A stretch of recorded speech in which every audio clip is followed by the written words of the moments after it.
There was a moment when something good got close to you. A person, a chance, a version of yourself you almost believed in. And you didn't lose it. You turned your back on it. You didn't scream. You didn't push it away violently. You simply shifted. A delay, a joke, a hesitation, long enough to let the moment fade.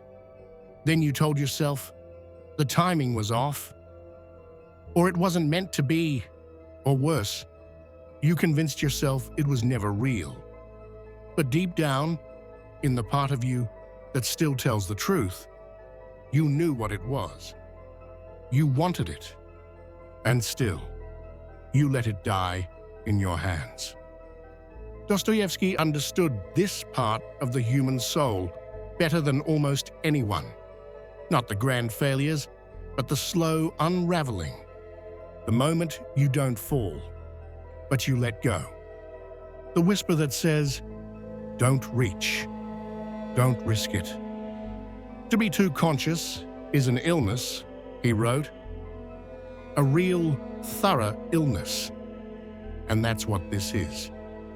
You know what you're doing. And that makes it worse. You don't sabotage because you don't care. You sabotage because you care so much you can't bear to lose something by accident. So you lose it on purpose.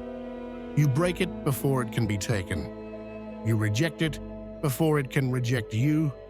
You destroy what you love most, so no one else can destroy you with it. It feels like control, but it's fear. Wearing your face. You think you're protecting yourself, but you're not. You're preventing yourself from becoming someone new. Because if you succeed, if you are loved, if you change, then you have to live in a life where you're no longer the broken one. And that's terrifying. So instead, you rehearse your own collapse. You test people with silence. You wait for proof that they'll leave. Then you make sure they do. You don't ask for too much. You ask for too little. Because if you don't hope, you can't be disappointed. You would rather choose familiar pain than risk an unfamiliar peace. In Notes from Underground, Dostoevsky created a man who knew exactly how he broke himself. And still, he kept doing it.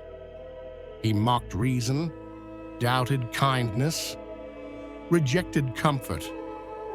Not because he was weak, but because he had made his suffering into identity. Pain was the only thing that felt honest.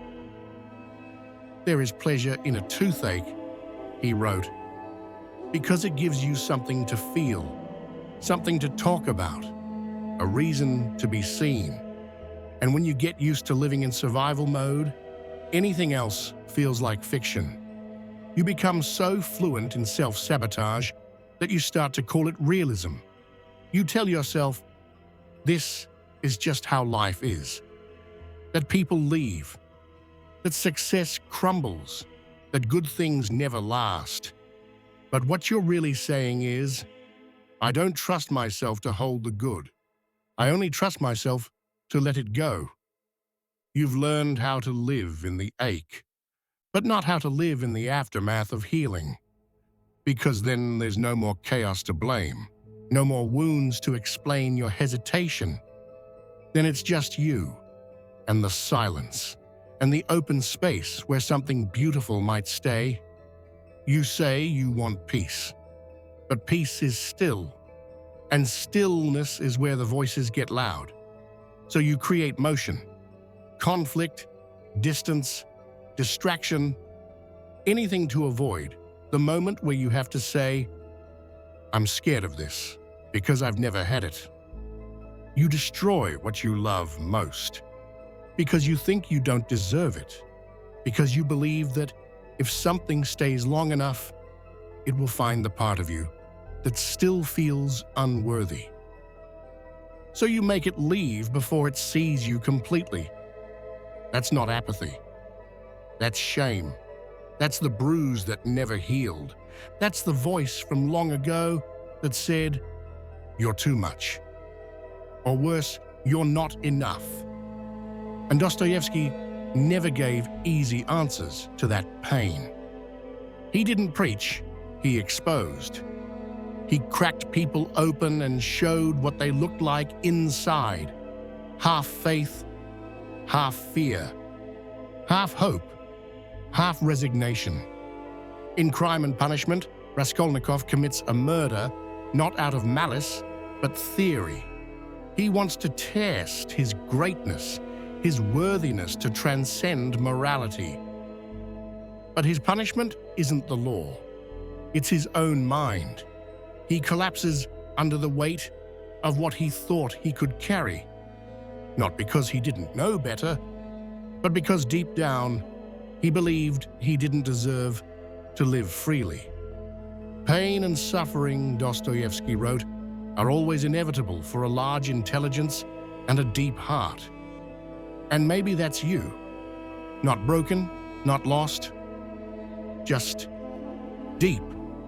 So deep you've mistaken suffering for sincerity. You don't know how to accept peace without guilt. You don't know how to love without apology. You don't know how to stay without asking yourself every day, "Am I allowed to be here?" So you keep proving to yourself that you're not. By breaking it first, by turning good things into memories, by calling it fate when it was always your fear. And still, there's a flicker. Always. Dostoevsky never closed the door fully. Even his most shattered characters had a window left cracked. A breath of hope behind all the wreckage. A Sonia, an Alyosha. A whisper that says, "You can stop running now." Because this isn't about being perfect. It's not about never hesitating again. It's about choosing not to flinch every time something good gets close. You are not broken beyond repair. You are breaking the story you were taught to live inside. And maybe the next time, something good finds you. You won't turn away. You'll pause. You'll breathe. You'll let it stay 1 second longer than you usually do. And maybe that second will turn into a minute. And maybe that minute will remind you that you are not made of ruins.